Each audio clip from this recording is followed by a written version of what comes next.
야권 단일화 협상을 공식 제안한 민주통합당 문재인 후보 측 얘기 이번 시간에는 좀 더 자세히 들어보겠습니다. 네, 문재인 후보 선대위 미래캠프 김기식 지원단장으로부터 문 후보의 대선 전략 그리고 야권 후보 단일화 전망에 대해서 들어보도록 하겠습니다. 네, 스튜디오에 나오셨습니다. 어서 오십시오. 안녕하세요. 네, 안녕하세요. 예, 단일화 얘기가 계속 나오고는 있는데 결말은 없고요. 계속 저희가 전문가 연결해도 이 얘기만 지금 계속 하고 있는데요. 그전하고 조금 달라진 거라면 오늘 이제 공식적으로 제안을 했단 말이죠. 네네. 네. 문 후보 측에서 이렇게 적극적으로 단일화에 대해서 나서는 이유는 뭡니까? 예, 물리적으로 이제 시간적인 문제하고요. 또 단일화에 필요한 어떤 국민적 합의를 만드는데 여러 가지 절차와 내용이 필요하다고 저희는 판단을 하고 있습니다. 저희가 이제 단일화 얘기를 합니다만 문재인 후보와 안철수 후보가 힘을 합치는 데는 전 세 가지 구성 요소가 있다고 생각합니다. 하나는 공동의 국가 비전에 대한 합의가 필요하고요. 또 그런 공동의 국가 비전을 합의한다라는 전제 속에서 거기에 국민들이 동의하실 때 단일화를 할 수 있지 않겠습니까? 그래서 두 번째가 이런 어떤 공동의 국가 비전에 대한 합의, 두 번째가 이제 후보 선출 방식에 대해서 합의하는 거고요. 세 번째는 그렇게 이제 단일 후보를 만들었을 때 양쪽의 지지층을 세력적으로 통합할 수 있는 방안, 이 세 가지에 대한 합의를 해야 되는데요. 이 중에서 제일 먼저 중요한 것은 소위 공동의 국가 비전에 대한 합의, 이른바 가치연대, 가치연합이라고 하는 이런 부분들이 만들어져야 우리가 이런 공동의 국가 비전을 실현하기 위해서 힘을 합치기입니다. 이렇게 이제 할 때 국민들이 동의할 수 있다고 생각합니다. 이런 좀 공동의 국가 비전과 관련해서는 지금부터라도 정치 쇄신이라든가 경제민주화, 복지 문제에 있어서의 좀 공통 분모를 우리가 찾아가는 대화는 필요하다. 그런 기반 위에서 조금 후보 선출 방식과 관련된 문제는 그걸 차후에 논의할 수 있지 않겠냐. 그러나 이런 공동의 국가 비전에 대한 논의는 이번 주부터는 좀 이제 시작했으면 좋겠다는 것이 저희 생각입니다. 네, 민주당 측의 이제 제안이 그런 거고요. 안철수 후보 측 입장은 시점이 아니다. 11월 10일 정책 발표 이후에 하는 게 이제 맞다. 이렇게 입장을 보이고 있는데요. 11월 10일 이후에도 가능하다고 보십니까? 근데 이제 최근에 이제 특히 오늘 안철수 후보와 안철수 후보 측에서 나온 이야기들을 보면 일단 단일화를 안 하겠다는 건 아니다라고 해서 일부에서 걱정하시는 단일화 안 되는 거 아니냐 이런 우려는 다 불식을 한 것 같고요. 저는 단일화는 될 거다 이렇게 보여지고요. 또 한편에서 강조한 것이 저희와 똑같게 단일화를 하기 위해서는 뭔가 국민들이 동의할 수 있는 내용적인 정책적인 합의가 더 필요하다라는 이야기를 안철수 후보 쪽에서도 얘기를 했습니다.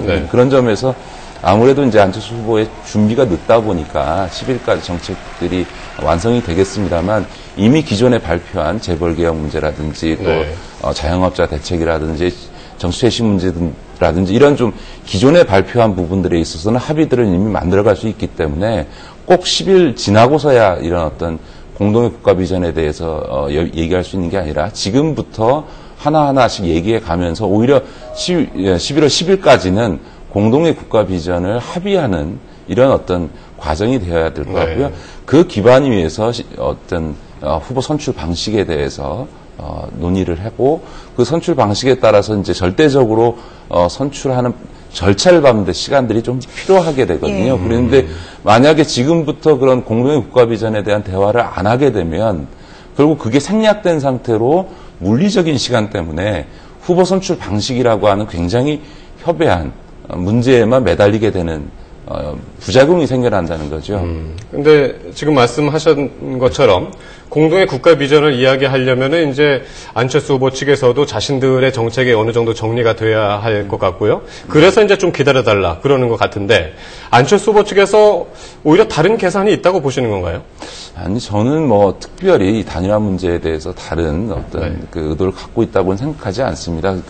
안철수 후보나 또 안철수 후보 캠프에 계신 분들이 다 국민들이 무엇을 원하시는지에 대해서 다 알고 계시고 또 안철수 후보가 낸 안철수의 생각이라는 책을 보면 사실은 지난 총선 때 민주통합당이 총선 공약으로 냈던 부분들과 거의 내용적으로 일치하고 있습니다. 그런 점에서 보면 아직 종합적인 공약이 안철수 후보 측에서 완성되지는 않았지만 앞서 말씀드렸던 것처럼 여러 가지 기존에 발표한 부분들이라든가 또 계속 이제 다음 주까지 계속 발표가 이루어질 텐데 그런 발표되어지는 분야별로 저희는 대화를 통해서 우리가 함께 국민들에게 이런 국가 비전을 같이 실현하기 위해서 우리가 힘을 합치겠습니다라고 선언할 수 있는 그런 내용적인 합의들은 네. 서서 해갈 수 있는 게 아닌가 이런 민주당은 이제 생각합니다. 시점을 좀 앞당기자는 건데요. 지금 네, 좀 물밑 협상이 있나요? 좀 앞당길 수 있다고 보시는 건가요? 아니, 지금은 이제 물론 이제 저희 민주통합당에 있는 분들이나 또 안철수 후보 즉 캠프에 있는 분들이 과거 인연이 많고 또 사적으로 잘 알 뿐만 아니라 또 정당뿐만 아니라 시민사회에서도 같이 일을 했던 분들이기 때문에 사적인 그런 대화나 관계들은 있습니다. 아직 공식적으로 이 캠프 간 대화가 있지는 않고요. 그러나 네. 그런 것들이 적어도 이번 주를 경과하면서 좀 가닥이 잡혀야 되지 않겠느냐. 그리고 실제로 사실은 이제 국민들에게 이런 어떤 공동의 수권 비전을 보여주는 게 굉장히 중요한데 이 부분도 사실은 정책적 조율을 하려면 시간이 좀 필요하거든요. 저는 그런 필요성에 대해서는 안철수 후보 측에서도 동의할 거라고 저는 생각하기 때문에 서서히 그런 대화의 어떤 분위기라 여건이랄까 이런 것들이 갖춰져 가고 있지 않나 싶습니다. 네. 근데 양측에서 이제 후보 단일화 논의의 공통 분모로 하고 있는 것이 이제 정치 쇄신 부분 아니겠습니까? 그렇습니다. 근데 여러 가지로 일단 그 안철수 후보 측에서 제시한 뭐 국회의원 규모 축소라든가 중앙당 폐지라든가 말이죠. 이런 부분에 있어서 문재인 후보 측에서는 이제 상당히 거부감을 가지고 있는 거고요. 하지만 이 부분은 꼭 좁혀 나가야 되는 부분인 것 같고 어떻게 조율을 할 수가 있을까요? 물론 이제 안철수 후보가 예로 든 국고보조금 축소라든가 중앙당 폐지라든가 이런 방향은 그 자체 예를만 놓고 본다면 미국식 정당 모델인데요. 근데 이제 상대적으로 아시다시피 미국이 정치 구조가 가장 돈이 많이 드는 구조를 갖고 있고요. 오히려 유럽 같은 경우에 선거 공영제라든가 국고보조금을 통해서 사회 전체적으로는 정치 비용을 줄이고 있고요. 또 의원 정수를 늘 줄였을 때 이게 오히려 의원들의 특권이 강화되는 측면도 있고요. 소수일수록 또 중앙당을 폐지하게 되면 완전히 의회 중심으로만 가기 때문에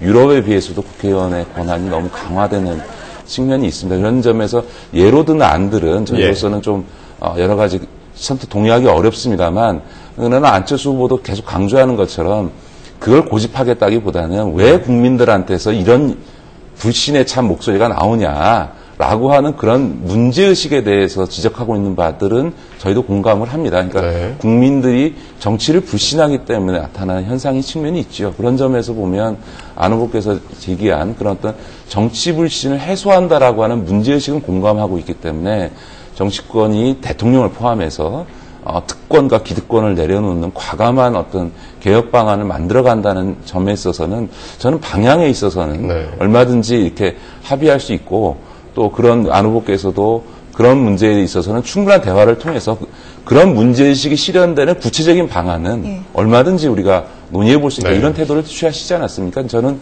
그런 점에서 합의점을 찾아갈 수 있다고 생각합니다. 오늘 여쭤볼 말씀이 너무 많아가지고요. 질문이 지금 많이 밀렸습니다. 네. 답변을 조금씩만 줄여드리겠습니다. 감사하겠습니다. 비전과 정책을 조율하는 작업도 필요하겠지만 이제 어떻게 후보를 정할 것인가, 단일 후보를 어떻게 정할 것인가도 굉장히 중요한 문제일 텐데요. 그렇습니다. 문재인 후보 측에서는 지금 대중 참여 경선이 좀 중요하다 그렇게 보는 입장이죠.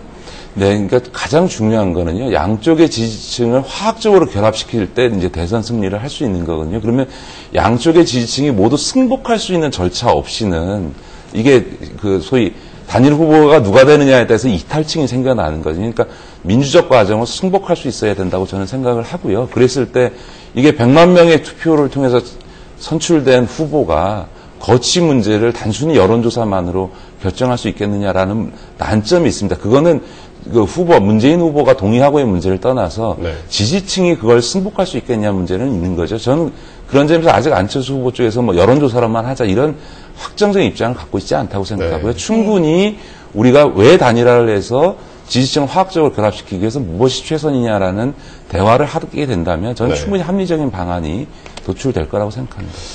민주당이 또 얼마 전에 안 후보와의 단일화 조건으로 민주당 입당하는 것을 또 제안하지 않았습니까? 네. 아직도 유효한 건가요? 아니, 저는 이제 아까도 말씀드렸던 것처럼 지지층을 화학적으로 결합시킬 수 있는 세력적 통합 방안이 있는데요. 당연히 세력의 통합은 정당의 형태로 나타나야겠죠. 근데 그 정당의 모습이 어떨 수 있느냐? 여러 가지 경우 수가 있겠죠. 안철수 후보 개인의 거치가 중요한 게 아니지 않습니까? 지금은 이제 어쨌든 캠프가 있고 또 지지하는 세력이 있으니까 그런 점에 있어서는 그것이 여러 가지 방법이 있다고 생각합니다. 이제 민주당에 입당하는 방법도 있을 수 있고요. 또 민주통합당이 만들어졌던 과정과 같은 방식이 있을 수도 있고요. 그리고 그것이 대선 전에 이루어질 수도 있고 또 국민께 약속하고 대선 후에 또 이루어질 수도 있기 때문에 그런 점에 있어서는 저희가 하나의 방안을 얘기한 것이고요. 그것에 대한 것조차도 구체적으로 서로 이야기하면서 합의할 문제라고 생각합니다. 네. 그러면 입당을 안 한다면은 단일화가 좀 어려워진다고 보시는 겁니까? 어떻습니까? 그러니까 저는 서로가 어떤 전제 조건을 내건 대화를 해서는 안 된다고 생각합니다. 국민들이 요구하는 단일화, 그 단일화를 통해서 반드시 정권 교체를 해내라고 하는 국민적 요구 앞에 어떤 전제 조건 없이 저는 이야기해야 되기 때문에 무엇도 전제 조건이 될 수 없다. 저는 그렇게 생각합니다. 네. 투표 시간 연장이 또 대선 이슈로 떠올랐는데요. 두 후보 사이에는 이제 뭐 시간 차이만 조금 있는 것 같습니다. 네네. 2시간이냐 3시간이냐. 네네. 어떻습니까? 연대를 하실 계획도 있으신지요? 네, 저희로서는 뭐 투표 시간 연장 운동을 계속 해왔고 또 안철수 네. 후보께서 이번 일요일부터 시작하시지 않았습니까? 저는 유권자의 참여라고 하는 시대의 정신을 잘 반영하고 있다고 생각하고요. 그 점과 관련해서는 저희가 얼마든지 연대에 갈 거다 이렇게 생각하고요.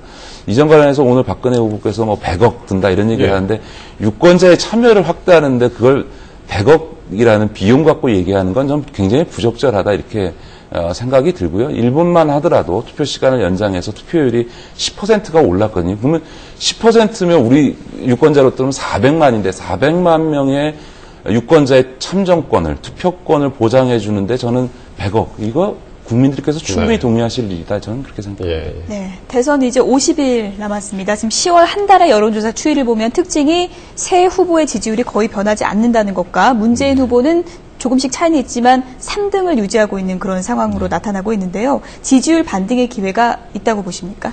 저는 이제 국민들께서 안정적인 어떤 국정 운영, 다시 말해서 이게 정치라는 거, 국정이라는 게 좋은 생각과 정책만 있다고 해서 관철이 되는 게 아니고 그것을 실현할 수 있는 수단이 있어야 되지 않습니까? 사실은 그런 게 이제 대통령의 권한도 있고 내각을 구성해야 되고 또 그것을 입법하기 위해서는 정당과의 관계, 국회와의 관계가 중요하기 때문에 네. 실제로 그것을 어떻게 잘 실현할 수 있겠냐라는 관점에서 보면 선거가 다가올수록 어떤 수권 세력의 기반을 갖고 있는 정당 후보로서의 민주인 후보의 강점이 또 저는 국민들 사이에 인식될 거라고 생각하고요.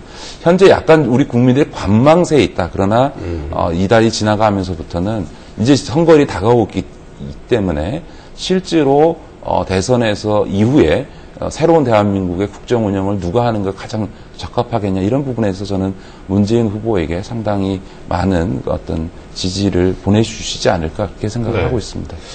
그런데 한 가지 문재인 후보 측에서 지금 아킬레스건이라고도 할 수 있을 만한 것이 호남 지역에서의 지지율이 안철수 후보한테 뒤진단 말이에요. 네, 그렇습니다. 그 이유는 지금 뭐라고 보시고요? 이게 대책이 좀 필요할 것 같은데요. 저는 가장 근본적으로는요, 그 호남이 민주당에 대해서 가장 애정이 많은 측면과 동시에 사실은 민주당 개혁의 요구를 가장 높게 가지고 있다고 생각합니다. 그러니까 새누리당과의 관계에서는 정말 민주당을 통해서 새누리당 집권을 막아야 된다 이런 생각이 있지만 사실 호남의 여당이지 않습니까? 민주당이. 네. 그러니까 당연히 민주당에 대한 어떤 개혁의 목소리도 가장 높다고 생각합니다. 그런 점에서 보면 민주당의 혁신이 가시화되어야만 호남의 민심이 저는 문재인 후보에게 온다고 생각하고 그래서 이제 문재인 후보도 어떤 민주당을 포함한 정치권의 강한 개혁의 요구들을 좀 제시하고 있고요. 그런 점 때문에 저희가 조사하기로는 지난 주말부터 호남의 여론이 문재인 후보가 강한 정치 개혁의 목소리를 내고 민주당 혁신하겠다라는 입장을 밝히면서부터 네. 서서히 조금 호전되고 있는 것으로 저희는 그렇게 파악을 하고 있습니다. 네. 단일화를 비롯해서 여러 가지 현안들, 문재인 후보 측의 입장들 들어봤습니다. 문재인 후보 측 선대위 미래캠프 김계식 지원단장과 함께했습니다. 고맙습니다. 네, 고맙습니다.